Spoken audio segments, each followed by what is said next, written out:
Welcome to Writing Black Joy Season 2. I am Sophia Robinson, and I'm a writing coach and an editor and a story listener, as well as the producer of Writing Black Joy, a virtual space that celebrates, centers, and promotes the voices of Black writers and storytellers with joyful and uplifting stories. Here, you'll find conversations with some of my favorite Black writers and storytellers, learn more about their projects and the joy they're bringing into the world, hear more about their creative process, and find inspiration for your own creative ventures, as well as tips and strategies for writing poetry, blogs, creative nonfiction, fiction, plays, and so much more from all types of writers, as well as a sneak peek into the writing life. You could even find your next favorite writer, book, poem, play, or blog. And if you are a Black writer who is looking for a coach or an editor to help you bring your joyful story into the world, then click on my website below to find out how to work with me. In the meantime, let's go to today's guest. This week's guest is Kelly Richardson. Kelly is a writer, a poet, and an author who spent 2 years as the Poet Laureate of Tacoma, Washington from 2017 to 2019. She has written 2 collections of poetry, and we had a great conversation about her writing as well as her visual art. And you can actually take a look at our conversation over on YouTube if you want to see some of that art. Kelly and I talked about her being the first Black female Poet Laureate in Tacoma. We also talked about how she created an intergenerational space for creatives to show her city that poetry is for everyone. Why she didn't begin to share her work or embrace being a poet until she was in her late 30s. The narrowness of categories that legitimize the quote-unquote proper writing and what is considered canon. How she has fused her poetry and her visual art. How she assembled her poetry collections. Walking the line of joy and grief and holding opposing emotions. The questions to ask yourself if you are afraid to claim an identity as a writer, and so much more. And I hope you enjoy this conversation as much as I did. Hey everyone, welcome back to Writing Black Joy, and I'm really excited. I have Kelly Richardson with me today, and I am going to tell you about her in a minute, but just in case you've wandered on and you're not sure what this is, Writing Black Joy is a web series where we center and celebrate Black writers who are joyful writers, who write about joy, who want to bring more joy into the world with their writing. Kelly is an artist as well, so we're going to be talking a bit about that. But this season, is all about storytellers, so we might even be talking a bit about bringing that storytelling through this mixed media that Kelly does. Speaking of which, let me tell you a bit about her. Welcome, Kelly. Thank you so much. Thank you for having me. I'm so pleased to have you. So, a bit about Kelly. Kelly is a writer, an artist, and an educator, and she was born and raised in Tacoma, Washington. Her work explores the intersection of race, class, and gender with a specific emphasis on the themes of love, loss, and longing, which somehow go together so well. More specifically, Kelly's work centers Black humanity as sacred and divine. As the 2017 to 2019 Tacoma Poet Laureate, Kelly worked to ensure literary arts are both accessible to and representative of the community. Kelly has authored 2 collections of poetry, What Us Is and The Art of Naming My Pain, both published by Blue Cactus Press. Kelly's work explores the healing power of disruption, reclamation, and joy, as well as the criticality of rage, grief, and chaos. She believes her work has one purpose: to be used as a tool for liberation and healing. Sometimes through provocation or confession, other times through belly laughs or tears, Kelly works to center the beauty and power of everyday folk and to put some funk into the dread we call survival. She's currently working on an exhibit, Realized, which will feature mixed media collage and graphic poetry while exploring the humongous question, what is Blackness uninterrupted? The works will be featured at the University of Puget Sound in March 2022. And in addition to her art, Kelly is a leadership coach and a trainer, and she works with individuals and organizations, and from activists to executive directors, to identify roadblocks to their growth and expand their ways of living and leading. So talk about a lot of strings to that bow, Kelly. I'm so happy to have you here. And Thank you so much. we are going to be diving in. So I have a question that kind of surpasses all of the questions that I sent you to No look worries. I'm prepared. It's all getting How- laid on me. Tell me about being the poet laureate. I'd love Lord. to know more about that. Sure. So I was poet laureate for the city of Tacoma 2017 to 2019. And essentially the role is, and this is on all levels, because even when I applied, I was like, what does that even mean to be a poet laureate? And so whether it's on a city level or a state, or even we'll see like the national poet laureate, the lovely Amanda Gorman. Yes, Black girl goals for real. Oh, yeah.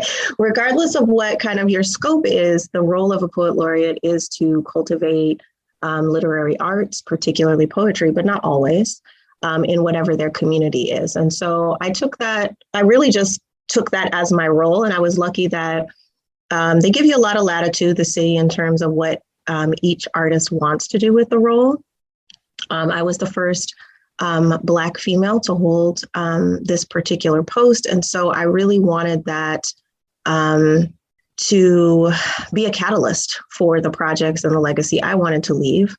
And so the way that I played that out was, I'm a homegirl, I'm from Tacoma. And so I really thought, what are some of the ways I can gift my Black femininity, my Black queer femininity to the city? And I'm not extraordinary in the city. There's a lot of other people, there's a lot of other joy, there's a lot of other gifts and talents in the community that go unnoticed or unnamed. So I really wanted to be my time as poet laureate to be about access and reclamation, because as you said in my bio, I really want to cultivate spaces that bring joy and healing. And so my way of doing that was to hold the first, what I called solstice, and I spelled that SOUL, in the summertime, and held it at Tacoma Art Museum, which, art, even though they say art is like the most, liberal and inclusive, it is so not, particularly when it comes to museums or even in poetry, when you think about who's considered the canons or what, counts as good poetry or bad poetry and what counts as good art and bad art. It's often steeped in white supremacist patriarchy. And so what I wanted to do was take over the art museum in a way that looked like my city. So the way that I did that was really taking on more of the role of a curator.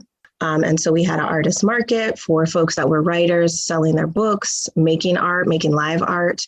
And then we also had performances, and it was really centered on Black, Brown, and LGBTQ artists. And that's been an event that's gone on each year. So I'm really, really proud of that. And it was a space where it was intergenerational for once. I think a lot of our communities are still racially segregated, but even within our own Black community here, there's definitely generation gaps. Yeah. You got the young folks like my son, you have the hip hop generation. That's kind of how I consider myself. We have the civil rights generation, and each of us are working towards the same Black humanity, I think, but the way in which we think we need to do it is very different. So I was really proud that Solstice was a place that became intergenerational, cross-racial, and again, really was just this unapologetic declaration that art moves in all places in our city, and that poetry is for everyone. So that's a little bit about my time as poet laureate. I love that. And I love that you tried to create something that you said was not just intergenerational, but like crossing the divide in terms of race, in terms of age, in terms of, maybe even genre, dare we say. Yes. And that type of thing.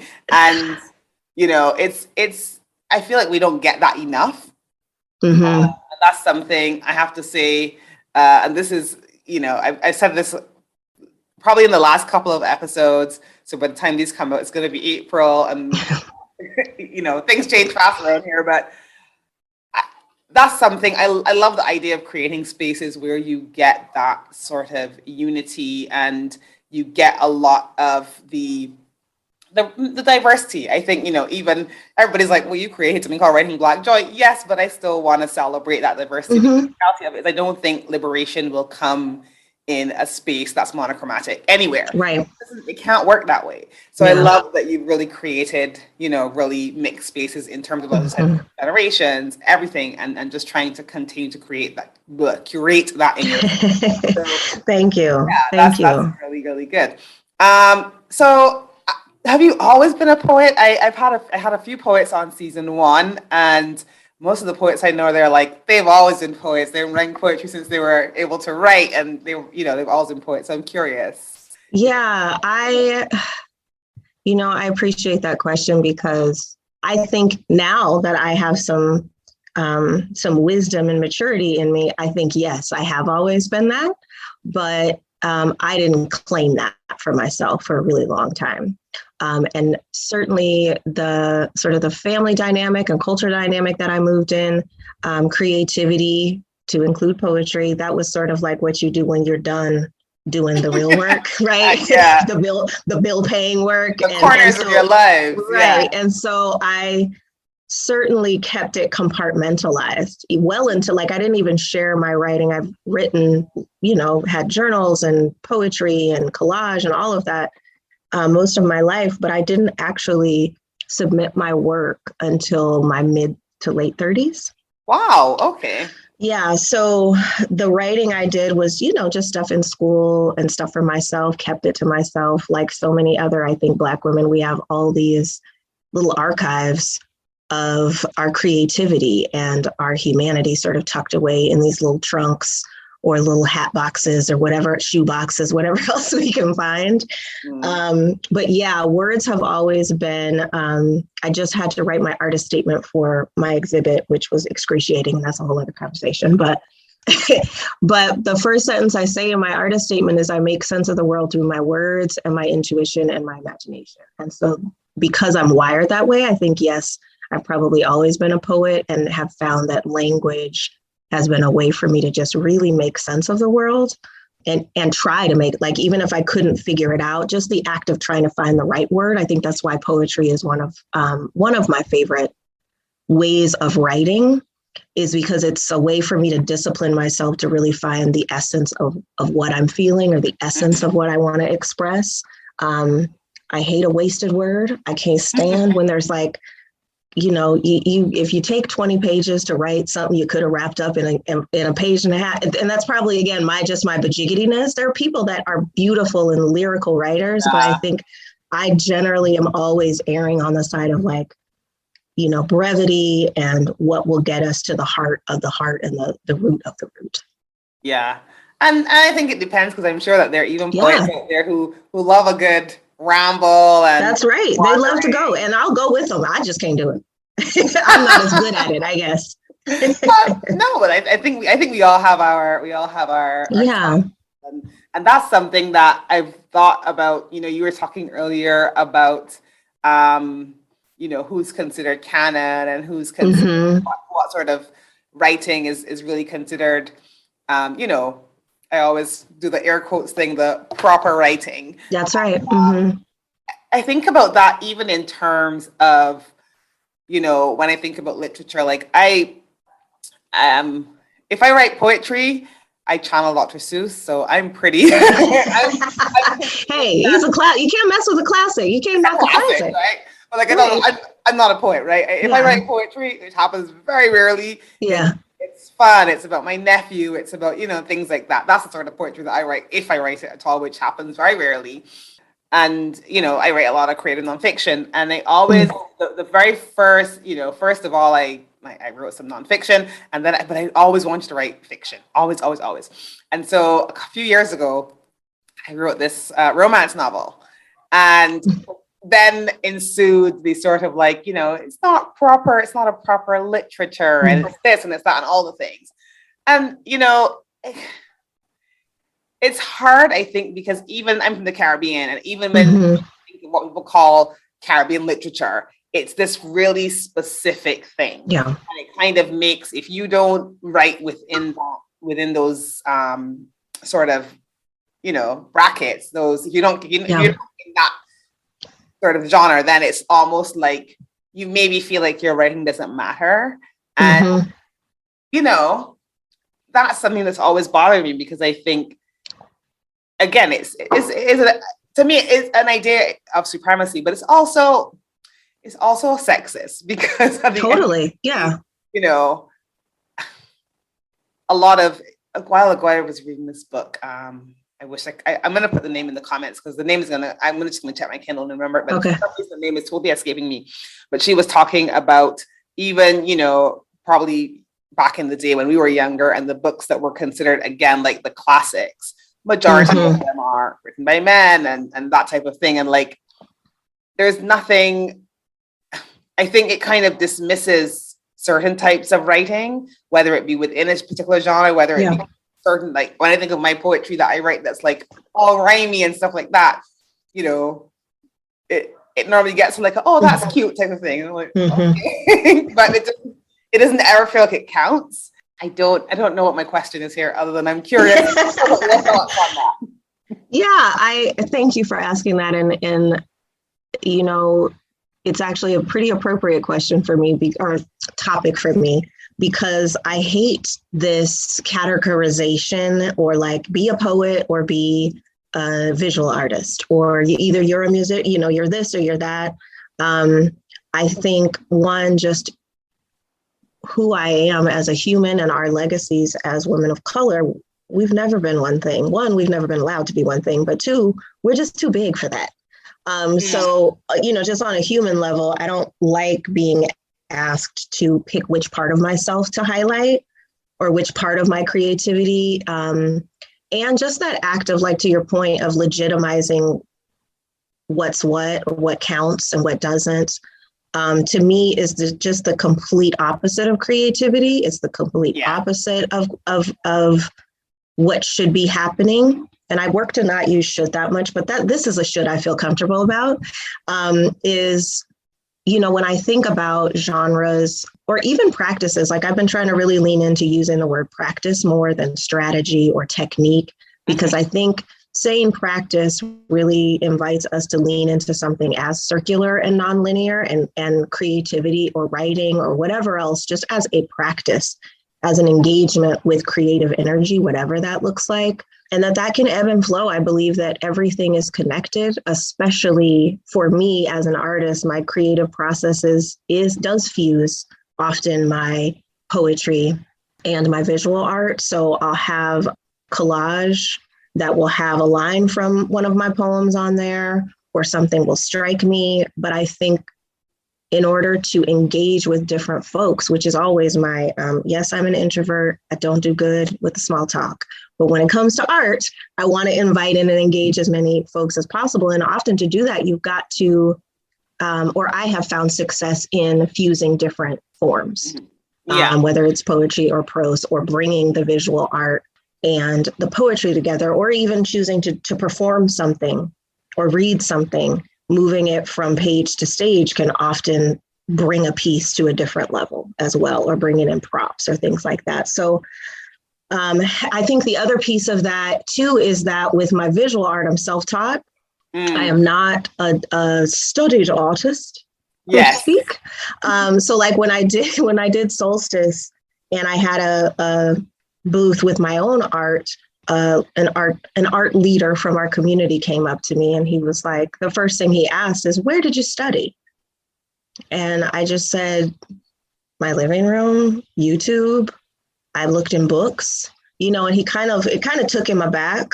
And I honestly, it felt like, to your point, when you were talking about writing a romance novel or feeling kind of discounted, I felt a little shrink in my own spirit, because that was his measure of my legitimacy, is where I studied. And so although it wasn't the greatest exchange, it really fueled me to not perpetuate that in my work either. Yeah. And I definitely feel that, sometimes I think people want to know, like, if you have an MFA, Master of Fine Arts, so those who may not be, that's the Master of Fine Arts, or if you studied here, if you went here and did this, and no. Right, no. Does that make it any less legitimate than someone who did? So I love that you kind of are seeking to not have that. I'm sorry, I have so many different questions that are It's all not good. necessarily going to blend in Okay. with the previous sort of That's okay. flow of the previous conversation. So just go with me, if you will. Absolutely. Tell me a bit about your mixed media. Tell me a bit about that. Sure. So my mixed media is primarily a lot of trash. And when I say trash, I don't do much dumpster diving because I get the heebie-jeebies, but I do a lot of old magazines, newspapers, music, like sheet music, a lot of old jewelry. I'll dismantle jewelry, things like that. And then I also will use acrylic, old gift bags, like whatever I can find, essentially. And then I just make some stuff. One of the ways I sort of explained it was that I just sort of wait to hear what the materials want me to do, and I try to do it. And I don't mean that in like in too woo-woo of a way, but it is a spiritual process. I try to norm people to accepting that creative process, whether it's writing or visual art, is to me an engagement with spirit. It's an engagement of energy, whether you can see it or not. I kind of liken it, although I certainly do not have the skill set, but I feel like collage is perpetuating or honoring, I guess, a practice of a lot of Black women who would take scraps and make something completely different and beautiful out of it. Like quilting comes to mind. Yeah. But I think a lot of our foremothers took the stuff, the refuse that other people didn't want, and made it into something beautiful. So a lot of my work honors that. I've always been inspired by like Gwendolyn Brooks and Toni Morrison as writers, bringing their concept of Black humanity and like taking small towns and everyday Black life and elevating it to something that others should absolutely aspire to. So a lot of my work centers Black humanity. I did a lot during the pandemic of like anticipating the light of a new sun. I try to bring a lot of envisioning of other life, of better life, different life into my work. So it's very textured, lots of colors. It's hard to explain on a podcast, but that's the look. I can show you some if you want. I was just about to say, you can show me some because we're going to obviously be on YouTube, but also I will. That is nice. Thanks. And I was going to say, obviously, you know, if you have any photos, we can always put those up on the website as well, which would be, I would love that to really kind of share some of that as well. So when you mentioned taking the scraps and making something beautiful, the thing that came to mind is kind of unrelated, but I always think about that in terms of food. Yeah, definitely. In terms of like, when I think about like, here we have a dish that we eat called pudding and sauce, and it's always like traditionally would have been made from like the bits of the, vegetables or the animals or whatever that are not the prime pieces, right? And then, all of a sudden it's this dish that's like somebody's has it on their restaurant menu and they're making it really pretty and whatever. And this idea of like being able to take, the sort of leftovers and repurpose it into something that is beautiful and tells a story. Yeah. So I really do enjoy that. So I know you have a couple of poetry books, and I'd love to know about the process of writing those in terms of what, if you've always been a poet and you've always written and you haven't necessarily shared them, did you write all the poetry for that book once thinking, okay, this is going to be a book, I'm going to write 20 poems or whatever, or is it just a collection of things that you've done over the years? Like, what inspired you to put that book together?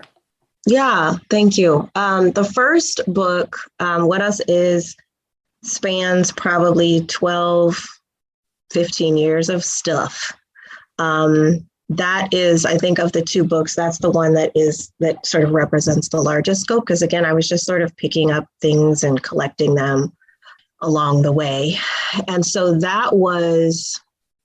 it felt a little bit like going back into a sort of this museum of me and picking up the things that represented the journey that I wanted to share with others, or sort of this journey I wanted audiences to come along with me on. So it was everything from, mourning the death of my grandmother. There were some pieces in there about that, some poetry, what I call poetry of witness, me sort of becoming someone else and sharing that. So that sort of was, for that particular book, it was a lot of excruciating editing, because I think I didn't know how attached I was to certain things until somebody suggested I left it out, or I or I cut it down, or and because again, this was like the first, I think I had this self-imposed pressure on myself of what it was like supposed to look like. So I think the lesson from that particular collection was to just not be worried about the outcome as much. And I think when, we're in a capitalist society, so you can often get, have that be the center of the project, is what are people going to want to buy, or what are people going to want to read, just sort of worrying about outcome and perception of others. And so with the second collection, Art of Naming My Pain, that was a lot more of me kind of turning myself inside out. One of the lines of the beginning of the book is, "This book is a walk through my safe and unsteady space. May we all be equally terrified and redeemed." So it was, the Art of Naming My Pain was definitely me sort of walking this line of joy and grief, trying to hold very opposing experiences and emotions, and that both of those are necessary, that it's not about one or the other. I think that I love that you center so much of your work on joy. And I think my journey has been, I get to the deepest joy through acknowledging and processing the pain, through naming the grief, through claiming my mistakes and trying to reframe them. So that was this second collection. I guess the other thing I would say about the process was I talked about my journey with mental health in this second collection, which, caused several panic attacks and imposter syndrome moments. I think for lots of reasons. One, that just, it was another level, I guess, of vulnerable, not just because of, talking about my struggles with mental health in general, but also just the stigma that in the Black community, the role that my parents or my family played or didn't play in my suffering or in my healing. It's just a lot to put out there. And then you think about our family dynamics as Black folks, or my family dynamics. Yeah. I know we're not a monolith, but I think I can make some assumptions about, shame, or like, don't put our family business out there. Yeah. Or why would you share that with people? And so I think that that's what I'm most proud of. But in terms of just the process, what was hardest, because I had to kind of keep reliving the crisis part to get through the editing. I have a poem, a longer poem, and then I did some prose, which is called, it's just like a Black girl's guide to voluntary commitment. That's how I tried to frame it, as if other folks need to go through a process, kind of a little guidebook. So that was hard, kind of reliving that piece. But in prep for recording today, I have to thank you, because it actually made me go back and reread some of the book that I hadn't in a long time. And I remember just laying things out. I process things visually. So even just the editing process, God bless her, my publisher just let me kind of do what I wanted to do. And we kind of printed everything out as a roadmap. And that really, really helped me with literally picturing a reader, kind of walking a reader through my brain, or walking a reader through this piece. I hope I'm answering your question. I feel like I'm kind of all over the place, but no, it's absolutely fine. Okay. And I love that, because I think everybody's process is kind of different. Like I'm like that in terms of, while I don't actually consider myself to be a visual person necessarily. Like I'm unlike you, who's a visual artist. Like I'm not. But I'm very almost like, I have to be able to like touch it in a way. Like when I was planning my book, I literally had to write everything out on pieces of paper and just sit in the middle of it. Right. So I could like sit in it and see it and be like, I want this here and I want that there. And I couldn't do it on the computer. Right. And I think that you got to do what works for you. And that's been one of my favorite things about talking to different people who do have different sort of ways of writing, because I feel like there is, again, this idea like it has to be this way and it has to, yeah, the typewriter in the cottage type of thing. Like there's that idea about Yeah. it, and really and truly, whatever brings your creativity to life, I feel like you should lean into that instead of trying to lean into, and that's, we talked earlier about studying. That was the thing I think that worried me about going to formally study writing and having to, I love learning. I love learning new things. I love learning about new techniques and that type of thing, but also being worried that you might get boxed into, well, it has to be done this way and it has to be done that way. And I just didn't, I'm like, I'm not going to be, maybe I will, who knows? But at the time I was like, I'm not going to be a professional writer from the perspective that I feel like I need this degree. And I was worried that it would just stifle my creativity. Because I guess, also you kind of have memories of school and, having to turn things in a particular way. And so as much as I love school, I just wanted it to be able to be free to do the way I wanted. One thing you said, which I love, you talked about being able to really hold those opposing things of grief and joy together. And I think that's really important. I really think it's important. I mean, I've had a lot of grief in life. I think that's why I like to focus on joy, because I feel like where the things that I've had to grieve, I've had no control over. Right. I've had no control over the people who I've lost, all those things. And I do have control over where I put my energy. But I do realize it does cause you to need to hold both of those things, because I don't think, I speaking for myself, I feel like just because I'm focusing on joy doesn't mean that I put my grief down and I'm like, whoa, it's gone, because it's never really gone. So I love that you kind of explained the reality of having to hold both. And I think a part of the reason that I wanted to focus on joy is because I feel like there has been so much focus on the grief. There has been so much focus on the hardship. And this is just to bring balance. So this is not to kind of minimize people's hurt or people's grief or people's pain, but to actually bring balance, to realize, like, you know what, there is joy as you're going through this grief piece. There is also joy, and you do have to be able to hold both of those things, and you must hold both of those things. You can't, if you just carry around the grief and the hurt, it's gonna crush you, right? You still need to be able to bring that joy in. So I love that you kind of balance both of those things. Why?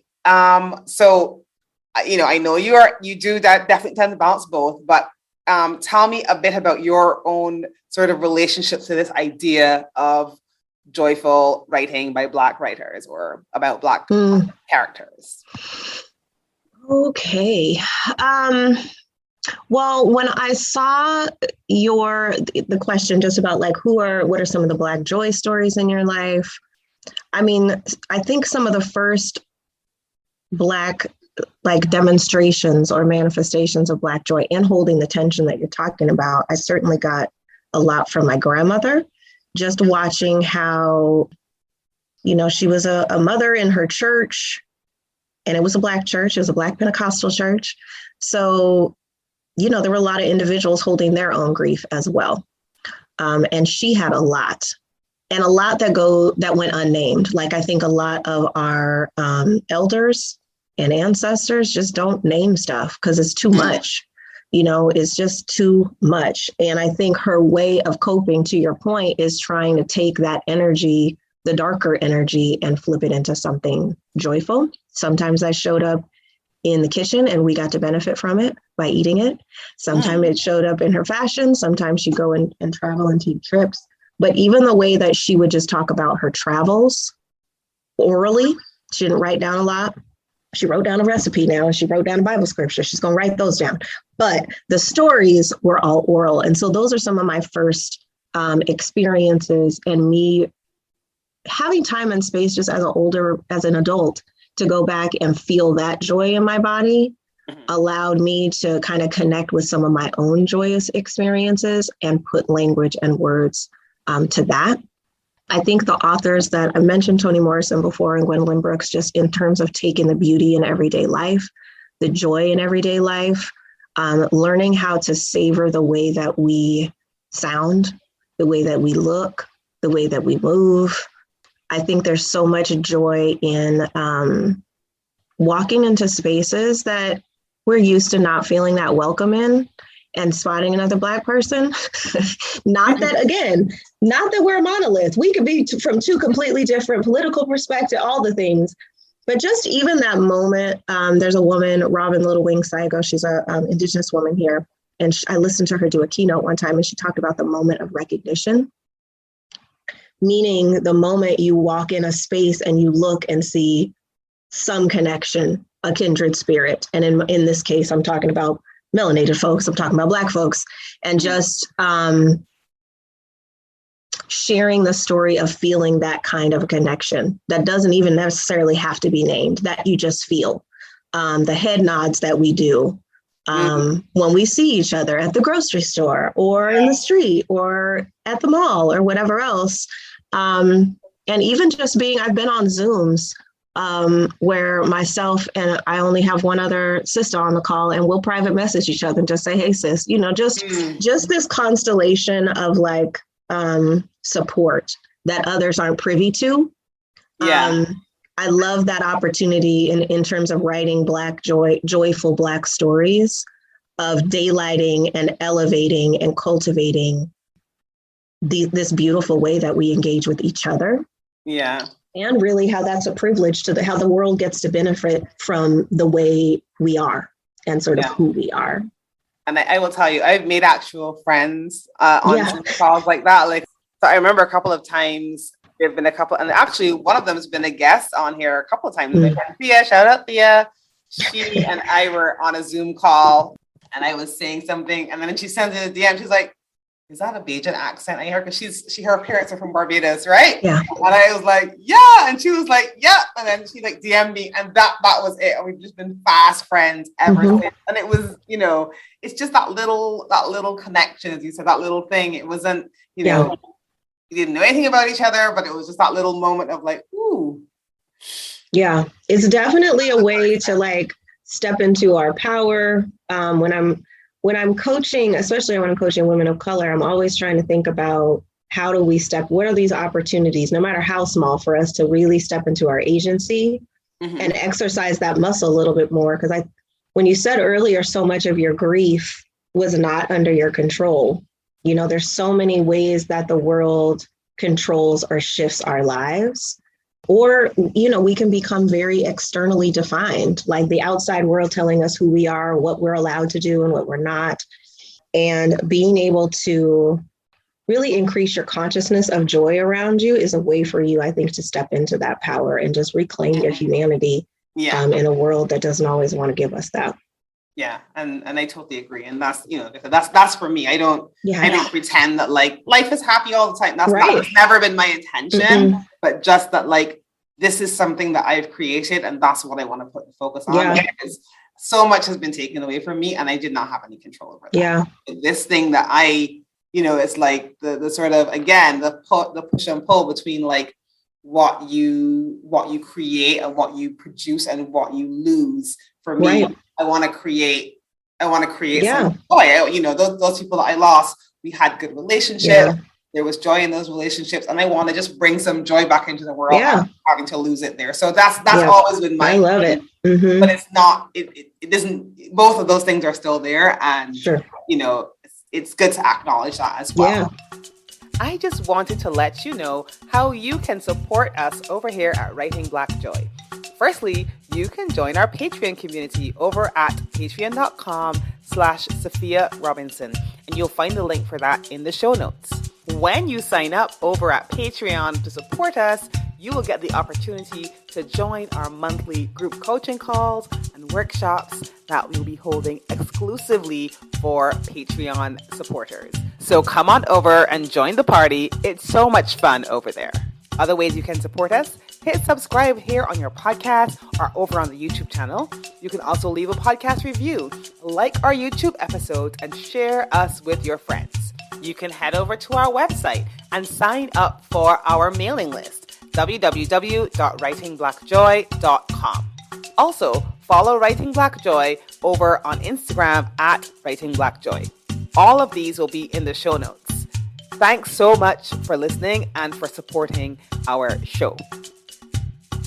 One of the things you mentioned earlier when you were talking about the mixed media, but it's something I've written about it a couple of times, and it's something that it's almost like a secret little thing that I don't really, I say I don't really talk about it, even though I've written about it a couple of times. It's almost like a secret little thing to me because while I'm a very grounded person, and I won't say, not for this episode. If you want to hear about it, there's a episode I'd recommend to you, but a few episodes ago, I was talking to another writer, my friend Charisse, who wrote a devotional, and we were talking about our spiritual journeys. And I would have explained then, like, I don't really, I grew up in the church, but that's not my life anymore.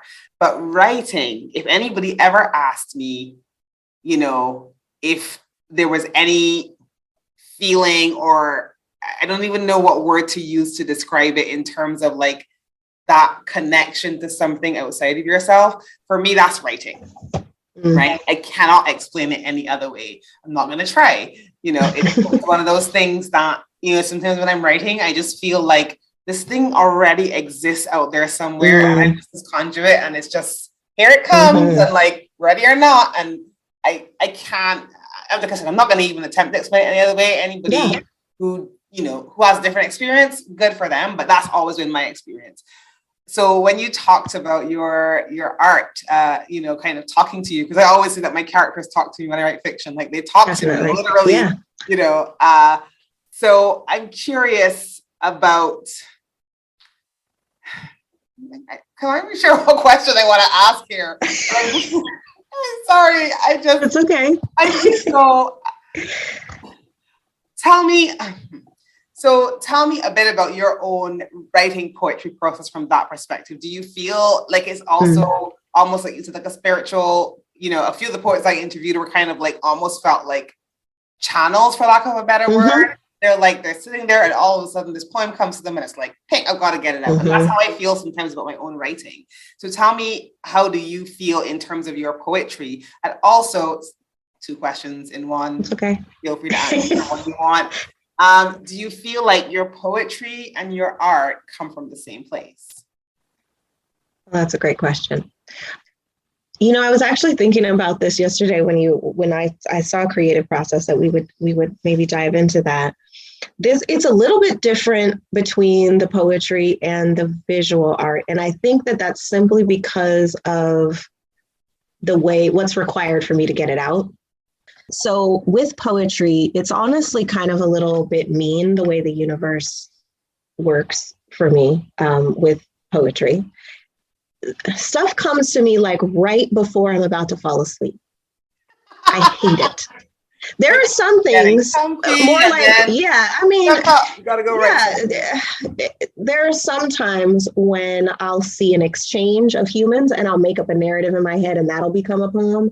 But that's rare. It's seldom, I should say it that way. Most of my poetry, I'll be falling asleep and just a line will come into my head, or I so relate to you saying something's out there that's found me. I get that. And so for that reason, there is stuff next to my bed where I can always write that down. Some of the time I get up and it's in the dark. I just refuse to turn the light on because it's like, I'm just mad because I'm an insomniac. I want my sleep. And somehow this creativity doesn't care about that.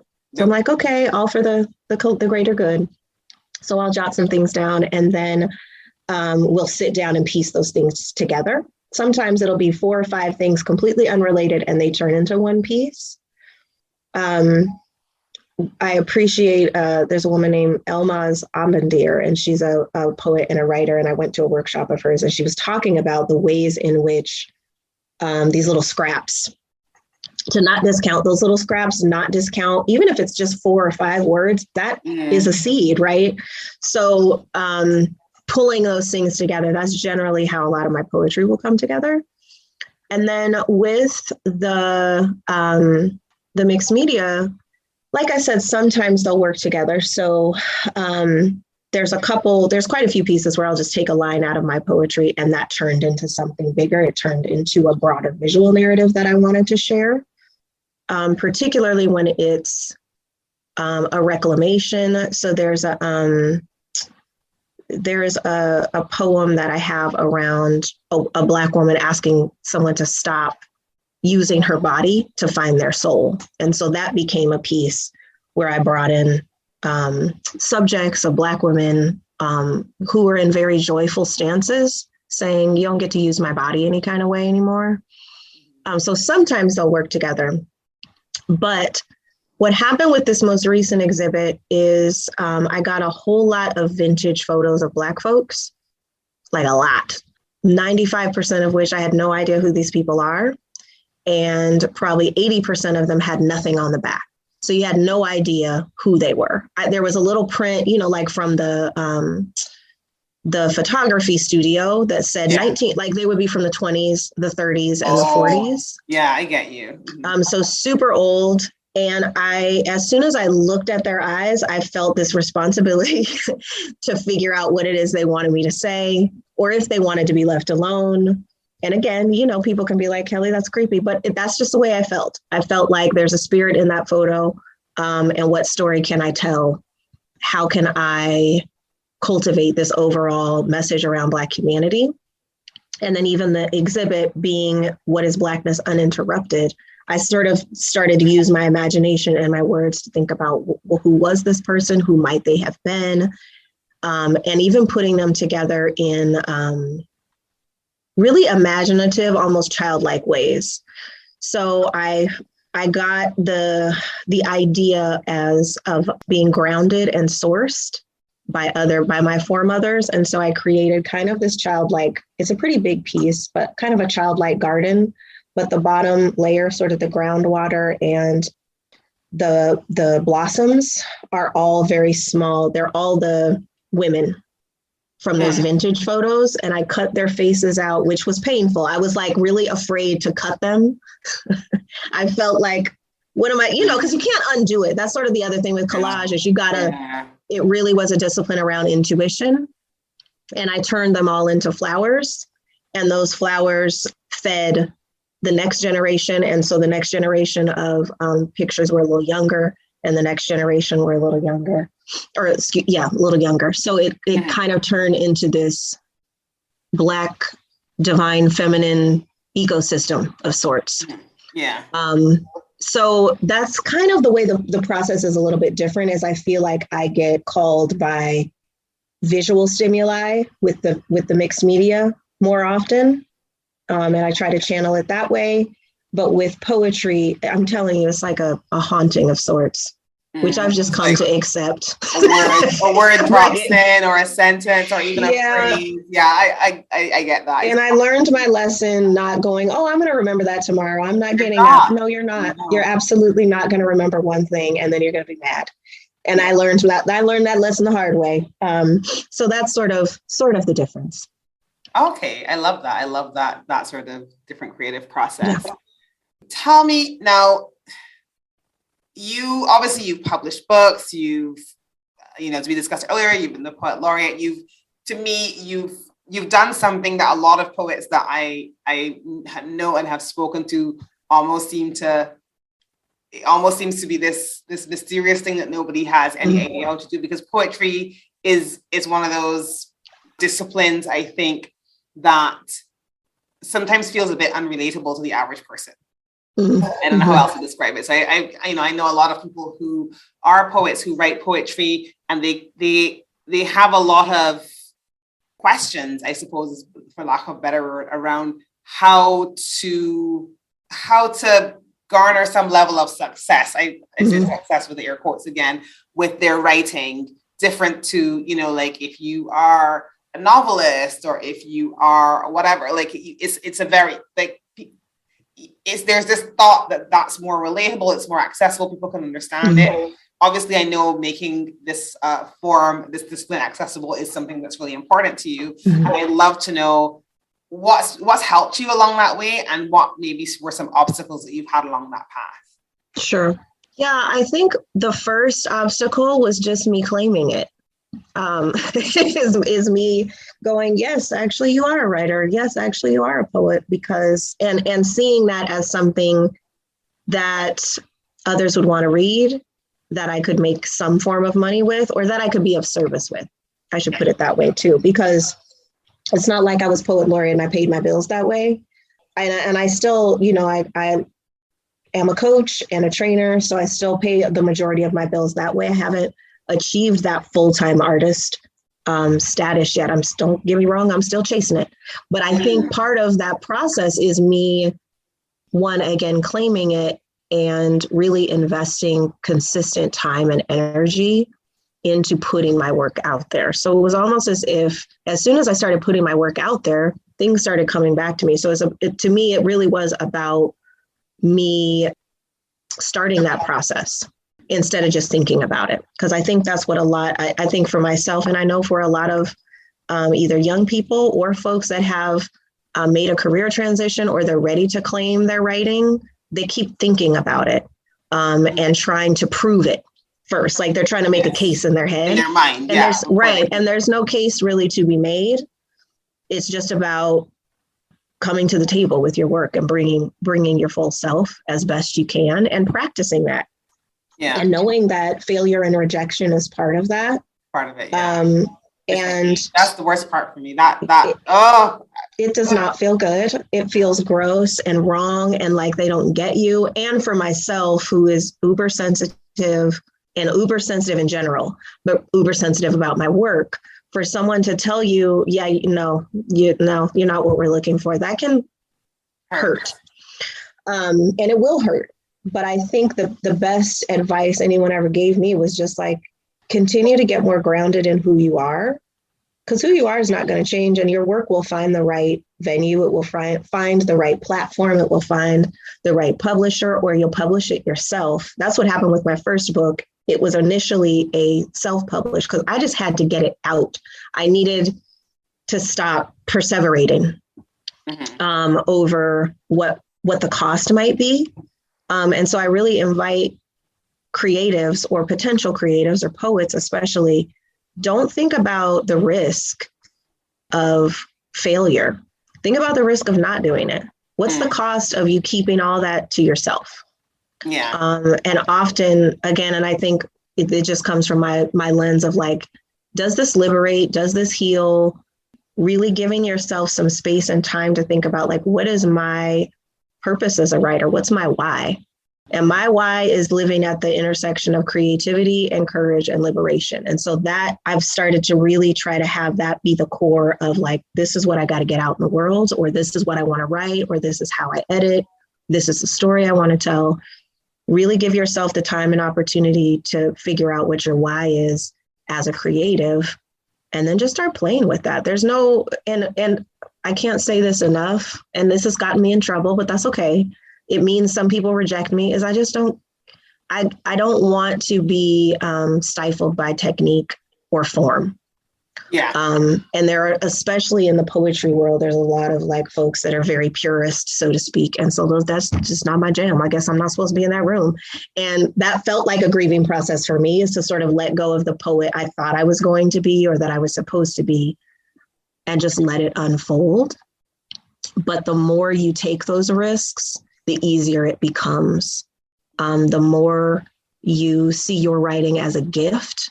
If somebody rejects it, it gets to be more about them than you. And that's not to say that you need to be arrogant or that you need to not take critique or think about how to improve your work. But I think especially with Black women, the more we can see ourselves as presenting our work as an offering, presenting it as a gift, it becomes less about the outcome, the money made, the notoriety of certain, journals, and more about just giving of yourself and offering your gift to the world. Yeah, I love that. And when you started to put your own work out there, how and where did you do it? Like, did you have a blog? I'm just personally. Yeah. How did you get it? Yeah. So the first thing I did was a blog that I started back in 2012, and I felt really dumb, but I thought I would try it because so many people had it, and it was a low threat way for me to start to engage with my writing. And some people dug it, and I had to not worry about follows. And, I had a good group of followers, but once I disassociated with that piece of it, it became a really good way for me to just do some stream of consciousness writing, and not overthink things, not over edit. So that was one way. I started submitting to just online journals. Because again, I was really, and I had a full-time job and was a parent so this was just me sort of what are some of these smaller pools that I can play in? So I really encourage folks to think about what are some, just even getting on mailing lists or blogs that send out submissions, and you can, set aside an hour or two. And I think I'm even preaching to my former self, because I think it's really easy to have a schedule for work, your bill paying work. Your children's schedule. If you're a parent, your partner's schedule, everybody else's things. When to start dinner, when to pay your bill, all of those things. But schedule time to look at submissions an hour or two a week. That's all I could really do. And I didn't feel great about that, but you got to start somewhere. So I started submitting my stuff. I got I still have had way more rejections than I've had acceptance, and publishing in journals, because while that's good, I think I have found the greatest reward in putting together a collection versus, because that's just kind of the way I work. I think I build a body of work and then I want to present it that way. And everybody's different. So if you're still playing around and still trying to find your way, what better way to do that than to submit to different kinds of journals? Because some are going to be some might be sci-fi. One that I considered was they were just publishing about dirt. There's all kinds of stuff out there, creativity, so many different ways. So I started submitting. I think I'm veering away from your question. Sorry. So I started submitting. Carry on. And didn't find super success with that, but that was okay. And with that first collection, again, I just started printing things out, and then I went through my own learning process around self-publishing. And when I put that out there and did a reading, that's when I got approached by a local press. And she's actually the one that did a reprint of the first collection and then invited me to publish my second. And one thing I really appreciated about her, and this is another thing I'll say about putting yourself out there, is practicing saying what kind of artist you are and what's important to you as a writer. Because with the second collection, it's a combination of poetry and prose, and my collage work is in there as well, sort of as a way to split up the sections of the story. And so some publishers wouldn't want that. They would want it to look very much a certain way. Yeah. And so that might not be the one for you, but just playing around with putting yourself out there can help you find out more of who you are as a writer, and to just not try to please everybody. Put yourself out there as you are, and you'll keep moving and growing just like the rest of us. I love that so much. So you've given out so much advice that I won't ask you for any more, but I'm curious, what do you like to read or listen to or watch? Do you like a bit of poetry yourself, or do you find that you read completely different things? Yeah, I find I read lots of things. COVID had me in my feels, of course, so I got a little bit more into novels. I needed to escape more, I'll say it that way. And while poetry can provide that, I think that fiction can be really, really great at that, and memoir can be really, really great at you just being able to get out of your reality, however that looks. So what I just finished, and I actually keep revisiting, is You Are Your Best Thing, the collection of essays that was edited by Tarana Burke and Brene Brown, and it's all Black authors. And I love that because I can get through an essay or two. Sometimes I just don't have a lot of time to sit and read, but it feels like I'm able to get away, engage with the Black experience. A lot of them are reframing our lives and lived experiences through a lens of joy and reclamation and healing. And so that, even for myself, it's been a good healing practice to engage with other writers and creatives that are finding their way. Yeah. Especially, a lot of different authors talked about navigating shame and what that takes from us as humans. I also read The Prophets recently. So long, so intense. I had to walk away a couple times, but it was an incredible, and it's by Robert Jones Jr. And one, it was just an incredibly original take on the slave narrative. To your point, it's one of the things I wanted to shift about my current exhibit is not have hardship be the center all the time. And while, yes, it's a slave narrative, so of course there's the devastation of that. It's seeing it. It's also a Black love story. It's also just the imagery and the musicality of his work. Like, it's all just gorgeous to me. So that was a beautiful tale for me to engage with. And then I'm also been digging audiobooks because I can multitask. I have definitely been digging that. And I actually really loved, listened to Gabrielle Union's second book. And I loved some of the story. It's not necessarily a book I would have thought to listen to, but I dig and respect Gabrielle Union, but I just wasn't sure. And she was taking so many day-to-day life experiences and sharing them in a really personal and hilarious way. Like, you just felt like you were listening in on a conversation she was having with one of her homegirls. And I love books like that. Mm-hmm. Yeah. I love books like that too. I love that sort of, you feel like you're like they're sitting there and you're just having a conversation. And it funny that you should say that, because it just takes me back to something I wanted to ask you earlier. Although again, it's not a fully formed question, but I'll go with it and we'll see what happens. But I think a lot about oral history and just, that sort of tradition of storytelling, like literally one person to another. And I heard you talking about your grandmother and sort of not writing certain things down. And I always feel like poetry is almost like a close sibling to oral storytelling, because so much of it is that rhythmic sort of way that it has or can have to it. I guess depends on how you write it. Almost feel like somebody's telling it to you. So do you do a lot of performing of your work, or is it mostly written, or again? Yeah, I do both. It depends on the piece. So there are sometimes I'll write a piece knowing it's going to be a spoken word piece. So that will kind of impact, to your point, it'll impact the rhythm of the lines. It'll impact the flow, sort of the arc of the story.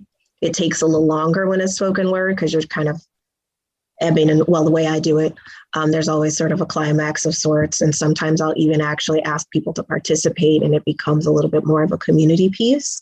Mm-hmm. But I will, as you ask that, I'm thinking to myself, the COVID has made me a little more introspective and writing a lot less in the performance mindset, I guess I should say it that way. But I think when I started to claim myself as a writer, like I said, was my late 30s, and I engaged in this program called Voices of the City. And it felt most comfortable. It might sound weird to folks, but it felt most comfortable for me to enter poetry as spoken word, because I trained for a living. So it was it felt like a comfortable way for me to kind of start, share and play around. Yeah. And it actually, the part of spoken word I really love is being able to feed off the energy of the audience. Yeah. I think when I'm doing more of a poetry reading, it's just me kind of depositing it. Which always it's kind of like doing a Zoom webinar. I don't know what people are getting from it, so it's a little bit more funky. Mm-hmm. But I would definitely say I still do both. I generally am open to both. If people ask me to read, I'll ask them if they have a preference, because sometimes they want, poetry that provokes or poetry that inspires. And so that'll kind of determine the piece that I pick. But I kind of just go with where the spirit moves me. That sounds good.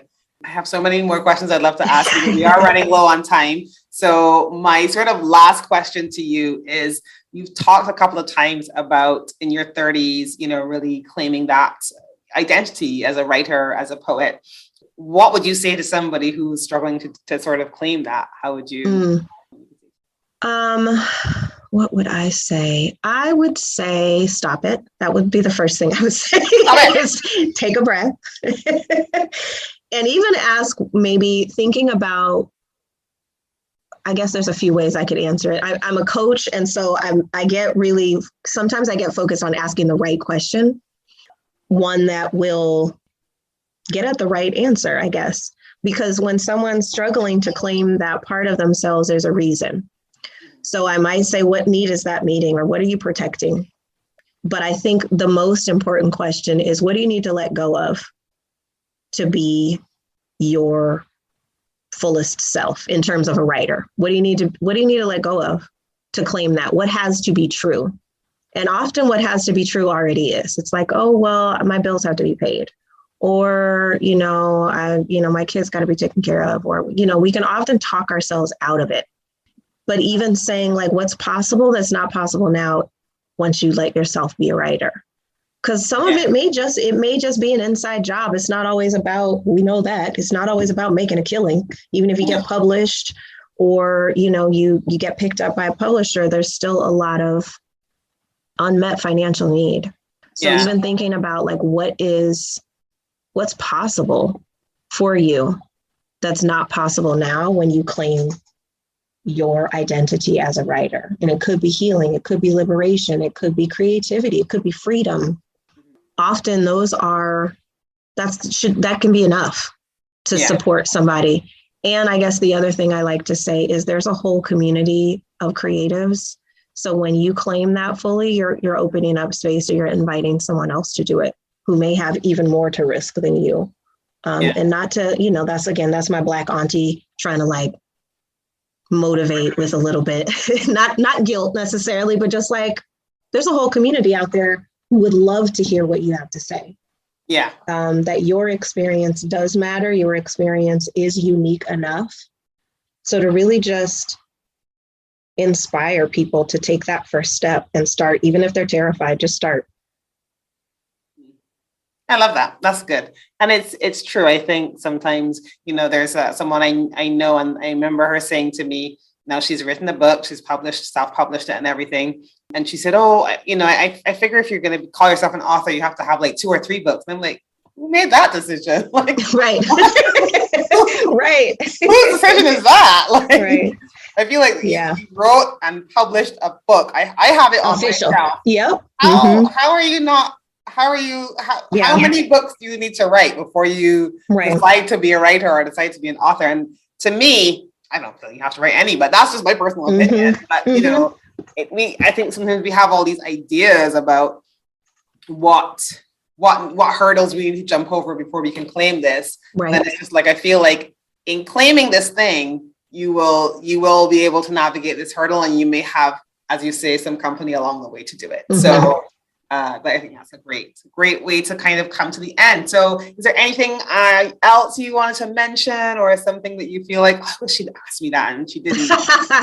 No, I just again, thank you for inviting me into the space and for the work that you're doing. I'm super grateful for it. I will invite folks. Folks can follow me on Instagram. My handle's BrownBetty253, and I will, if folks happen to be in Washington or the Pacific Northwest, my exhibit opens March 7th and will go through April 16th here in Tacoma at the University of Puget Sound. I'll have pictures and info about the exhibit on my Instagram, and the link will be in my bio.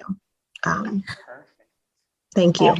Well, we will follow you. I've got a really good friend in the UK who is kind of like starting out on her poetry social media journey. So I'm going to get her to follow you as well. I think that'll be some good inspiration for her. And thanks for bringing your poetry out of your journal and into the world. So glad that you did.